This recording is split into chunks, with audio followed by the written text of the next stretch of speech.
Bonjour à tous et à toutes et bienvenue sur ma chaîne Pépette et compagnie, une chaîne qui parle principalement de budget. Après avoir expliqué la planification annuelle du budget et l'établissement d'un premier budget pour le mois de février, j'ai réalisé que je ne vous avais pas expliqué la méthode que j'utilise pour établir donc mon propre budget associé aux enveloppes, à savoir le budget base 0. Je vais le simplifier au maximum en vous donnant un exemple pour vous aider à faire votre propre budget. Un exemple vraiment très simplifié. Le but en fait du budget base 0, c'est que l'intégralité de vos revenus soit dispatchée dans des catégories afin d'arriver à une somme de 0 € simplement. Place maintenant à la démonstration, ce sera beaucoup plus parlant pour vous. Donc, on va prendre l'exemple d'une personne célibataire, en CDI, propriétaire de son logement, et qui touche 2 000 € par mois. On voit un salaire assez conséquent, n'est-ce pas? Mais c'est pour rester large. Donc, afin d'établir son budget mensuel, elle va identifier donc, tout d'abord en premier lieu, ses sources de revenus. Parce qu'on peut en avoir qu'une seule, son salaire, mais il y a des personnes qui font des compléments de salaire, ou il peut y avoir également des ventes. Voilà, toute forme de revenus, quelque chose qui arrive en plus sur le compte bancaire ou même en espèces, est considéré comme un revenu. Donc elle va considérer donc aujourd'hui son revenu. Pour le simplifier, on va mettre qu'il n'y a que son salaire à 2 000 €. On ne va pas chercher plus loin. Ensuite, elle va devoir identifier ses dettes.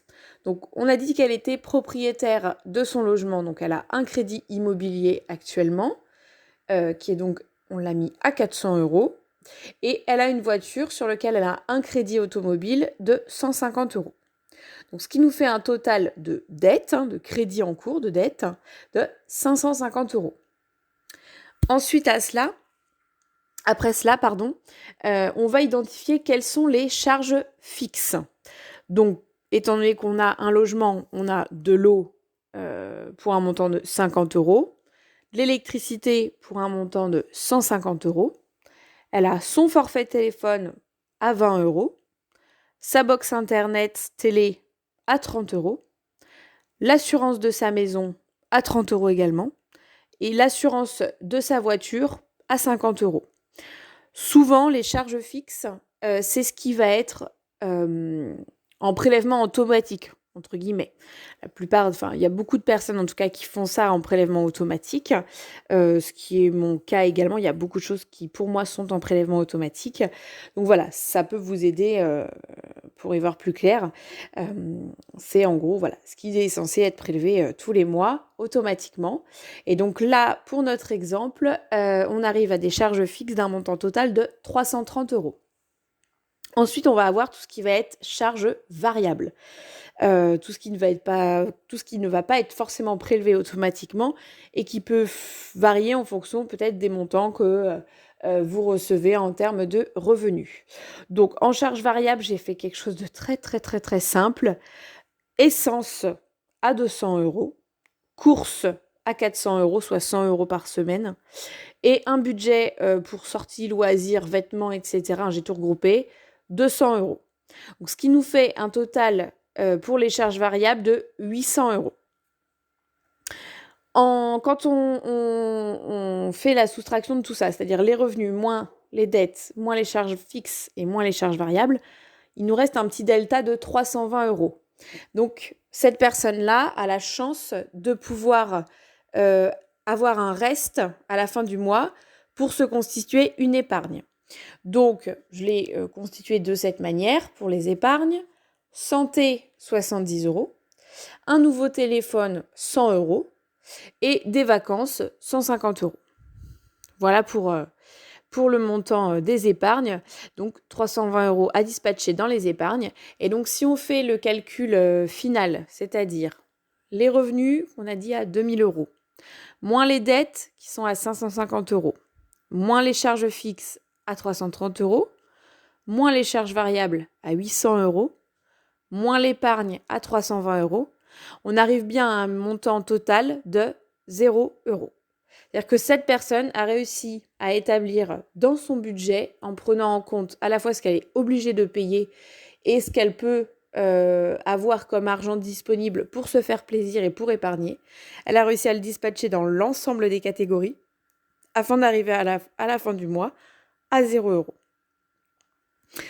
En fait, une fois que ce budget est établi en fonction de ce dont on a besoin pour vivre, on peut après dispatcher dans les enveloppes les sommes correspondantes et laisser sur le compte bancaire les sommes qui doivent être prélevées. Puisque forcément, son crédit immobilier, la personne ne va pas aller retirer 400 € et aller à la banque payer 400 € pour son crédit immobilier. Voilà, pareil pour le crédit automobile et toutes les choses qu'elle aura mis en prélèvement automatique. D'accord ? Donc voilà, à la fin, on arrive bien en effet à 0 €. C'est possible, certaines personnes, comment dirais-je, ne se mettent pas en prélèvement automatique et payent, par exemple, l'assurance. Il me semble que ça revient moins cher, hein, c'est la tendance que je comprends. Ça revient moins cher de la payer une fois à l'année que de la payer mensuellement. Donc certaines personnes font ce choix-là de payer en une seule fois leur assurance.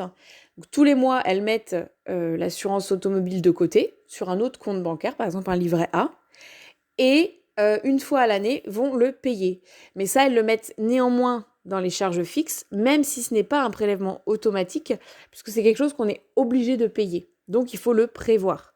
Comme les impôts, comme toute taxe, ce genre de choses, il faut toujours le prévoir quoi qu'il arrive, même si ce n'est pas prélevé automatiquement.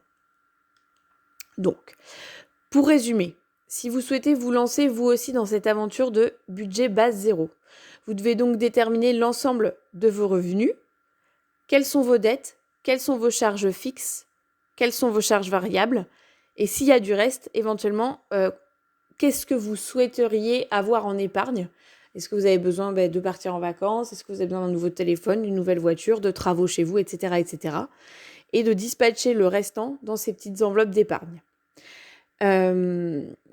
N'hésitez pas pour vous aider à faire ce petit budget base zéro et surtout pour ne rien oublier, c'est le principal, à imprimer quelques mois de relevé de compte. Alors en général, 3 c'est bien pour avoir un petit recul et ça vous donne en fait la tendance de vos dépenses. Ça vous permet de voir un peu parce que quand on commence, on ne se rend pas toujours compte de combien on paye par exemple d'essence, de courses, surtout sur les charges variables. Donc c'est pas mal de s'imprimer ou d'avoir accès sur son espace en ligne, hein, peu importe, mais d'avoir ses relevés de compte et de tout bien catégoriser en fonction de chaque montant, de se dire ça va sur les sorties, ça va en course, ça va en essence, ah là encore des courses, là encore de l'essence, et voir combien vous avez mis. Ça peut parfois aussi vous faire prendre conscience des montants pour qu'après vous puissiez faire attention. Attention néanmoins, justement, parlons d'attention, si vous avez des crédits à la consommation qui ont des taux excessivement élevés, donc des crédits conso à rembourser, ou que vous êtes dans le rouge depuis quelques temps, la priorité va bien évidemment au remboursement de ces choses-là, plutôt qu'à la constitution d'une épargne. D'accord ? Faire ce type de budget vous permet également de voir, si jamais vous êtes à découvert, hein, sur quelle catégorie vous pouvez jouer pour rembourser plus rapidement ce qui vous handicape. Si par exemple, donc vous êtes à découvert, vous vous rendez compte que en budget sortie, par exemple, vous êtes à 600 € par mois. Et là, il y a un problème. C'est peut-être le levier qu'il faut engendrer pour se dire, allez, on le baisse à 200 € par mois, admettons, ce qui fait un delta de 400 €. Alors, je fais exprès de montrer quelque chose d'assez flagrant hein, en termes de différence de montant et se dire, allez, on va jouer là-dessus pendant quelques mois pour déjà rembourser le découvert et après, on verra à combien on peut se mettre, combien on peut se permettre de se mettre pour un budget sortie, vêtements, etc. D'accord ? Voilà, par exemple, là, si on reprend l'exemple qu'on a vu précédemment, elle peut essayer de le réduire, son budget sortie et son budget alimentation, en fait. Elle peut jouer là-dessus. Budget essence, ça dépend, parce que si c'est 200 € pour aller travailler, ça va être un petit peu difficile de baisser l'essence.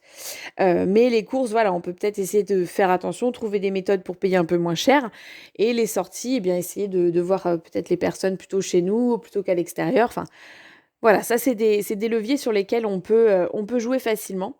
C'est vraiment à vous de fixer votre budget et vos objectifs en fonction de la situation dans laquelle vous êtes. L'idée, en fait, étant par la suite de se constituer une épargne de sécurité et une épargne prévisionnelle afin d'envisager l'avenir sereinement, en fait, hein, simplement. Ça, on y reviendra dans une prochaine vidéo. D'ailleurs, je vous expliquerai un petit peu tout ça. Voilà, j'espère que tout ceci est assez clair pour vous. N'hésitez pas à m'écrire hein, si vous avez besoin d'aide ou simplement envie de papoter. Je serai ravie de vous répondre. Et quant à moi, je vous souhaite une très bonne journée et bon courage dans l'établissement de votre propre budget. À bientôt sur ma chaîne Pépette et compagnie.